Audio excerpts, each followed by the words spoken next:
Now, what do Muslims say about the Quran? Well, they say quite a bit about it. According to the Hadith, Mishkat al-Masabi, the Quran is the greatest wonder among the wonders of the world. This book is second to none in the world according to unanimous decision of the learned men in points of diction, style, rhetoric, thought, and soundness of laws and regulations to shape the destiny of mankind. Now, that's quite a bit to say. It is not equal. It is unequaled. There is no other revelation that comes close to it. You'll find many times whenever you get into a debate. I remember doing a debate at Trafalgar Square with Sheikh Omar Bakri Muhammad, who is the leader, the creator of the Muhajirun movement, now Islam for UK, that Anjum Chowdhury is leading. But he was the one that created it. And we did a debate there back in the 1990s at Trafalgar Square. And he had 5,000 Muslims that he had brought together in August, a Saturday in August. And he had me get up onto the plinth with him. And he decided to do a debate, an impromptu debate, in front of these 5,000 Muslims. And he made this claim. After I'd said quite a few things against the Quran, he says, okay, Mr. Smith, show me a surah like it. Bring, therefore, a chapter like it. Bring anything that can equal the Quran. And I just opened up my Bible and opened up to Psalm 23. And started reading Psalm 23 in the microphone. They turned off the microphone. So I stepped forward and I used my speaker's corner voice. If any of you come to London on a Sunday, you'll know how loud a voice I have. I have the loudest voice down there. After 24 years, it's got louder and louder and louder. And I just continued, finishing up Psalm 23, turned towards him, and I said, you show me a surah like that. Show me anything in the Quran that can equal Psalm 23. And I could have done any of the Psalms. I could have gone to any one of my favorite chapters, 1 Corinthians or Matthew 5, and it's superior to anything you'll find in the Quran. They asked me to leave the stage. But you can do the same thing. Don't walk away from that claim. They will make it. They will say that nothing equals the Quran. Here's the 5 questions you need to ask, and it's just 5 simple questions. And you'll find that the Muslims will have to say yes to all 5, the first 4. First question is it eternal? What will Muslims say to that? No? Absolutely. Every Muslim, whether they are radical, nominal, or liberal, have to say it is eternal. The Quran says it itself in Surah 85, Ayah 22. This is the Quran that comes from those tablets, those eternal tablets, co-eternal with God, which is in and of itself a problem because you're already implying a duality. But that's the first claim they'll make. Secondly, was this Quran sent down to a man named Muhammad over a period of 22 years? Absolutely. So it's eternal and sent down between 610 and 632. Number 3, was it complete in the 7th century?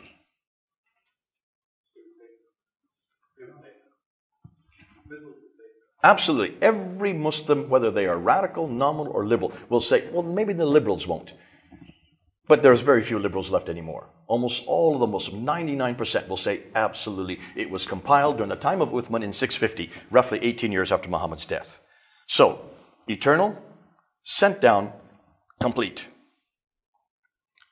Number 4, has it been changed? Is it unchanged? Absolutely, it is unchanged. So everything we see in the Quran today, every line, every consonantal, every diacritical mark, even some will say the vowelization, all of this is exactly the same as that which is in heaven, which was sent down to the Prophet over the 22 years, then compiled by Uthman. So just remember those 4 words. Eternal, sent down, complete, unchanged. This is so easy. Ask those 4 questions. Then number 5, prove it. Prove it. Which means they're going to have to come up with a complete Quran that's unchanged from the 7th century. That's all we're asking. And we're only talking about 1,400 years ago. If you come down to London, I will show you the Sinaiticus, the entire New Testament, all 27 books of the New Testament from the 4th century, right there in our British Library. Right next to it is the Alexandrinus. That is the entire Old and New Testament from the 5th century. Those 2 documents right there are 300 to 400 years older than the Quran. So certainly they can come up with 1 manuscript from the 7th century. Right? And they claim that they can. Every Muslim will claim that there are 6 manuscripts that exist today that are from the 7th century. Even the scholars claim this. Dr. Shabir Ali claims it. The reason why is because the traditions claim it. Bukhari claims it. Talks about Uthman. that Zayd ibn Thabit was given the responsibility to recompile the Quran. This is in chapter 6, verse 509 and 510 of Al-Bukhari.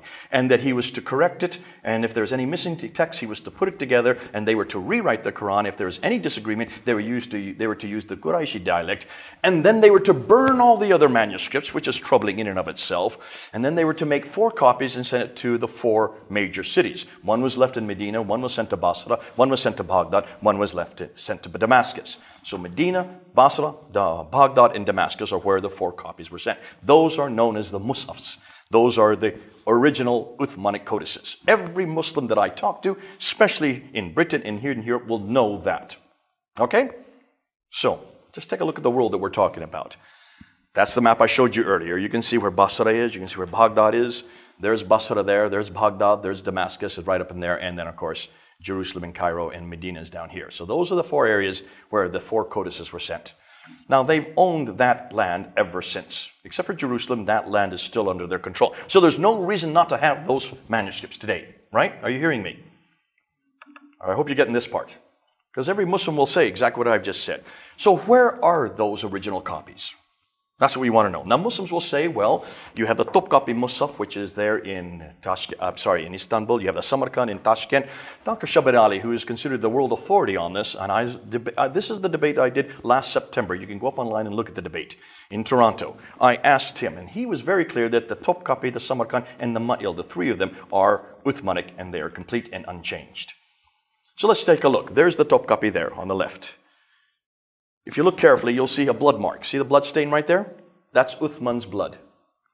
He was killed while he was reading it, and that's why his blood stain is there from 650. Here's the Samarkand. It's a little bit different. It's what we call a monumental text. It's much thicker. And here is the Ma'il. That's in the British Library. You can go see it. It's there on display.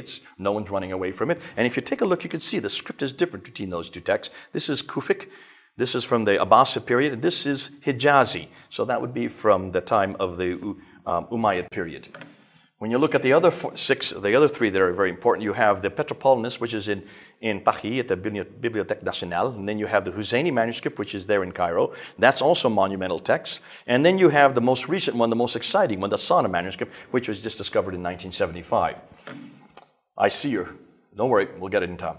Now, we've never really been able to look at these manuscripts or do any forensic testing on them, so we can only assume that they know what they're talking about. And for 33 years, I've always assumed that these were Uthmanic, until just the last few years. These 2 men here, Dr. Tahir Atakulic and Melin Nasanoglu. These are the 2 Turkish scholars from your country who own the Topkapi manuscript, who were given responsibility to look at these 6 manuscripts between 2002 and 2007. So they had 5 years to look at them. They are the only ones that have ever looked at these manuscripts and done any forensic testing. And they came out with their conclusions in 2009. It's now in English. You can get it. I have it on my computer.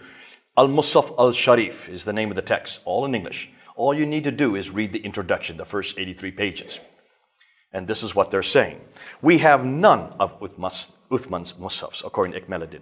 Nor do we have any copies of these Musafs. These Musafs, that means these codices, these books, these manuscripts date from the later Umayyad period. The Umayyad period went from 651 to 749. So he's talking about basically the mid-8th century. Dr. Tahir Atakulic is much more of a scholar. He's even more serious. Though no seriously scholarly work has ever been done on any of these Musafs. These Musafs date from the early to mid-8th century. They are not Uthmanic, nor are they copies sent by him. He dates the Topkapi manuscript to the mid-8th century. That's about 100 years after Uthman. It has many deviations from the grammatical rules. It has spelling mistakes. It has 2,270 manuscript variants. That means words or phrases in that Quran that's not like the Quran we have today. It only includes 78% of the Quran. So not only is it unchanged, it is changed, it is not even complete. And it is about 100 years after Uthman. Strike 1. The Samarkand, he says, is from the mid-8th century. It only goes up to Surah 43. It is full of grammatical mistakes. In fact, it is so hopeless, he says, it's an embarrassment because whoever wrote it did not know their Arabic. And it only includes half of the Quran.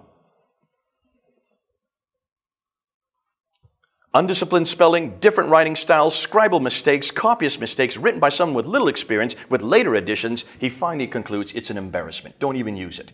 That's the one in Tashkent in Uzbekistan. The Ma'il Quran only goes up, again, to Surah 43. Isn't that interesting? It's from the late 8th century. This would be the one that should be the oldest because it has the Hijazi text, which is the earlier script. It only includes 53% of the Quran. It is full of manuscript variants. The Paris Petropolitanus is not complete. It only includes 26% of the Quran. 74% is missing. It has mistakes. It is later modified. It has 93 differences with the disagreements with the Quran that we have today, just within the 26% that does exist. The Husayni Cairo manuscript is from the 9th century. It's 200 years after Uthman. He said mid-8th century. Franz of Dorosh has now corrected him and put it to the 9th century. It is bigger, much later. It is full of manuscript variants and the Sana manuscript. This was discovered in 1975. It was looked by the Germans in 1981. They found that the upper text is probably the earliest of all the manuscripts. It is dated to 705. However, if you take a look at it very carefully, I went to visit Dr. Garrett Pritt and he showed me a facsimile. Here is Surah 19. The yellow mark jumps to Surah 22. What happened to Surah 20 and 21? Surah 20 begins over here on the other side of the page. Take a look at between the two pages. You notice the two different scripts? That's a 705 script. This is a late 8th century script. There's about 60 years between these two pages. Can you see the problem? What's more, take a look at every one of those orange marks. See, every time you see an orange mark, that is a manuscript variant. That means a phrase or word that is different from the Quran that we have today. There's 1,000 of these manuscript variants just within that manuscript, but it gets worse. When they looked at it carefully, they noticed that it had a subtext, an undertext. If you look carefully under ultraviolet light, you'll see another text that's underneath because this is written on animal skin. You can wash it off and write over top and wash it off and write over top. Now, we're just looking at the first layer. They are now separating it at Columbia University, and they're looking at the two layers. And they notice that the lower layer is from the late 7th century. It disagrees with the upper layer. Ooh, I love this. Dr. Garrett Pritt's wife, Elizabeth Print, is coming out with a book next month. She has found 4 layers of text. We're going to hear about it next month. It's finally in English. She's going to destroy any notion that there was any Quran at all from the 7th century. But let me just go beyond this to the best material. Here's where the rubber hits the road. This is the best. I saved the best to last. Dr. Dan Brubaker did 10 years of study. I see the 5 minutes. 10 years of study, and he looked at the 10 major manuscripts, including the 6 we just looked at, and 4 others that are much later, not earlier, but later. He spent 10 years going all over the world, filming them, looking for corrections. He was hoping to find maybe 10, possibly 15 corrections. That's all he was looking for. He found 800. 800 corrections. Insertions, erasures, insertions like you see here. See how the word is just put above the line. Here's another word put above the line. Here's a whole word that's put above the line. Here's a word that's put another. These words were added, hundreds upon hundreds of these insertions. Erasers, say they should erase the word, completely erased it, knowing that there's something's wrong with the text. Hundreds of these erasers where they erased it and then they wrote over top of it. Here they erased it and they wrote over top of it. Here they erased it and they wrote over top of it. Sometimes they didn't even bother to erase it. They just wrote over top of it. So you can see both the lower and the upper text. Ooh, that's lovely. He found hundreds of these tapings. They put tapes over top and you think, well, maybe that's because it's damaged. But you look at the backside, there's no damage whatsoever. They're trying to hide something. Here, 1, 2, 3, 4. 1, 2, 3, 4 within one page. Over and over again, these tapings, these coverings. Here you find covering where they just cover it. They don't say they just cover it. They're just trying to obliterate. Wouldn't you love to pick up the coverings and see what's written underneath? And sometimes they would cover it and then write 1 or 2 letters over top of it. A whole phrase is replaced by 1 letter. Here's another covering, replaced over and over again, these coverings with replacements. So what can we conclude? Over 800 corrections he has found, and he has filmed every one of them. I introduced this in the debate in September last year to Shabir Ali. He was given 35 minutes to come up with an explanation. What's more damaging is that these corrections continue right up until the 9th century. They're not just in the 7th, I'm sorry, none of them are from the 7th century, because all of these manuscripts begin to appear in the 8th century. Muhammad died in the early 7th century. The Quran was canonized or completed in the mid-7th century, according to every Muslim. These manuscripts don't even begin to appear to the 8th century. Not one of these manuscripts are parallel. Not one of them is complete. Every one of them has changes, and these changes continue right up into the 9th century. And most damaging, he's looking at the claims, at the changes now, and he's found that they are all standardizing the text, bringing the text to one uniform text, which means there was no Quran at all in the 7th century.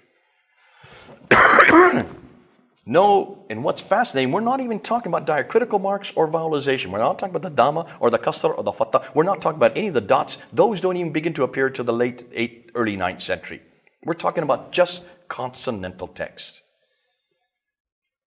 Now, Western scholars now all agree that the earliest mushafs begin to appear in the 8th century. Even Muslim scholars like Milladin, Isanalu, and Dr. Tal Atukulich now agree that all the Qurans begin in the 8th century. Islamic Awareness, the most prolific website that's up on the internet, have been a thorn in our side. They have finally agreed that all the earliest mushafs begin in the 8th century.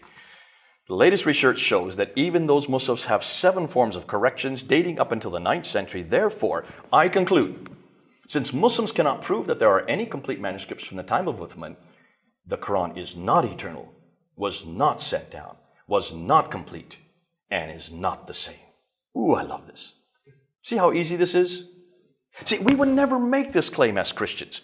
We would never say our Bible is eternal. Please don't say that. We would never say that it was sent down. No, it was written by men here on earth, inspired by God, but not sent down by an angel and written piecemeal like a tablet's written. We would never make those claims. Complete, yes, we would make the third claim, that it was complete when it was finished in the original manuscripts. Change, yes, we know where the changes are. We even warn the readers that the end of Mark 16, from 9 to 20, are possibly not from the original manuscripts. We don't have the original manuscripts, and they're not found in the earliest Greek manuscripts. John chapter 7, verse 53 to John 8:11, that could be a later interpolation. We put the possibility out there, and we warn the reader. We even put lines before and after to warn the reader that these changes are there. So we would never make these claims. Do you see how easy it is? But hold on a minute. See, the Bible is not the only Word of God that we have. There's another Word of God who took on flesh and dwelt among us.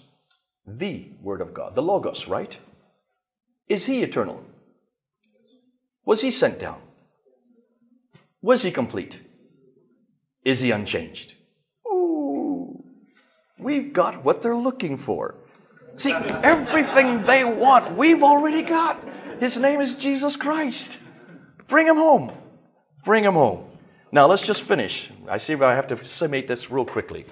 The books are now published which question the classical account of Islam's beginning. Why are there no Muslim sources for 200 years of Muhammad's biography? Why do the claims they make not fit the historical record? Why are the geographical references so few and confusing? Why do they all seem to be much further north? Why are there so many references to vegetation which wouldn't exist in Mecca? Why is Mecca not mentioned until 741, nor included on any maps until 900? Why is Mecca not on the trade route? Why do all the Qiblas face Petra for the first 100 years, then are confused for the next 100 years, and aren't standardized until 822, 200 years too late? Much of what we know about early Islam is thus in doubt. Much of the Quran is also in doubt. None of the earliest Muslims are from Uthman, but begin to appear much later around the time of Abdul al-Malik, suggesting that Muhammad had nothing to do with the Quran. Ooh, I love this.